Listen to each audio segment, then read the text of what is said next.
Hello everybody, this is Havoc back with another Total War 3 Kingdoms video for you. It's release day, and you, the community, have been waiting forever to get your hands on the game. Once you finally get that game installed, it can be oh so easy to just jump in and play like you always have. 3 Kingdoms doesn't quite work that way, so I thought I'd make a short, rapid-fire tips and tricks guide to get you off the ground a little more. In no way are these in order of significance, and a majority of you may have already seen some of these even in my last video, but I'm catering to anyone and everyone, so take a seat, relax, and let's dive in. Like Thrones of Britannia, your units in 3 Kingdoms will not recruit at full strength. Instead, they'll take several turns to fully replenish. Take this into consideration when generating new armies, as you'll have to chill inside your own territory a few turns before your units will be of any use. Replenishment in the early game is pretty slow.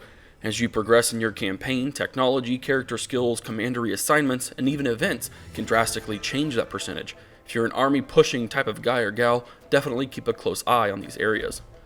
Related to both mustering and replenishment is the unit swap button. You can swap any unit in a retinue for another recruitable unit. Doing so will transfer a good portion of that previous unit into the new one, so you don't have to wait the usual mustering turns to fill up. This is extremely handy for when you want to upgrade to better units and quickly get back up and running. Would you like to know more? In the current build, regular crossbowmen have a longer range than bows and still do a lot more armor piercing damage. Cheese that crap up until they fix it. Would you like to know more? Food being a tradable resource in this game is a godsend, and it is worth more than gold in my opinion. Those that don't have it will be desperate to get it. If you've got an overstock of food, use that to secure trade agreements, diplomatic treaties, or just extort copper from factions. Remember that seasons affect production, so don't trade away all of your food, or you'll surely hit a deficit, and that's just bad juju for your empire. Would you like to know more? This isn't apparent in the UI, but when negotiating anything in the diplomacy menu, do not barter down to 0. This tip was given to us by the CA devs. Basically, anything in the green provides you with positive relations in the factions you're dealing with. To put it in perspective, it's on par with just giving money to a faction in previous Total War games to build that relationship up. In 3 Kingdoms, you no longer have to give away money, you can just not take every single copper to get to that balance, and you'll be building rapport with those other factions. Would you like to know more? Some factions get a crap ton of characters in their court. Every character in your court has a salary, whether they're in a position of power or not. Frequently check your court to see if you have any unused characters, and if you don't think you'll need them, just release them. Your income will greatly benefit from the salary purge. Would you like to know more? It can be incredibly tempting to sack the crap out of a city belonging to your most hated rival, and with the upfront gold amount, it is equally as tempting, but it wipes out 80% of the population in that city or settlement. Considering population income bonuses start with higher populations, you've essentially wrecked the economy of that region, meaning if you take it in the next turn, using the frequent Total War strategy of sacking and then occupying, you've set yourself up for some low income. Not a smart move, huh? Would you like to know more? This is going to sound extremely hypocritical considering the last point, but that's alright, because it's my video. It's easy to want to paint the map as quickly as possible, and that means taking every settlement you fight. An easy rule of thumb to consider when expanding is whether or not you could easily defend what you just took. So is it defendable? If yes, just occupy, your long-term income will thank you, so will the people inside of it.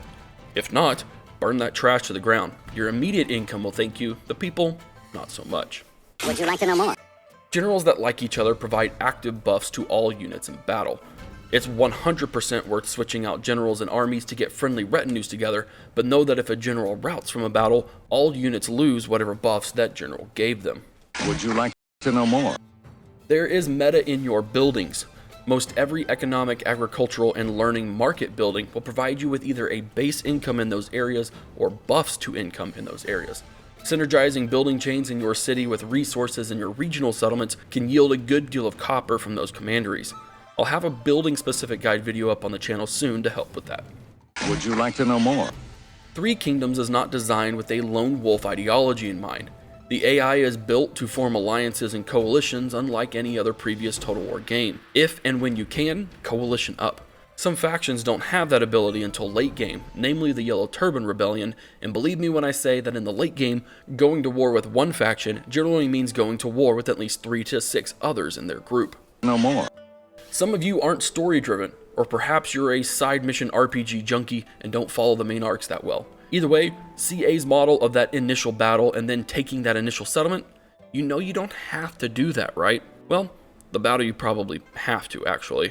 But in several of my campaigns, taking that first settlement in the first few turns ends my campaign because some other AI general is right there ready to demolish your weakened troops with their full-strength army. Don't do what CA says. Be a rebel and go take what settlements you want, not what CA expects you to do. As for my last tip, for the love of God, please use the info overlay. It's been said so many times just by myself, but there's a lot more to Three Kingdoms than we're used to, and the info overlay, while not showing everything, lists point by point a vast majority of the user information you need to understand the game. Don't think you're better than that info overlay, because you're not.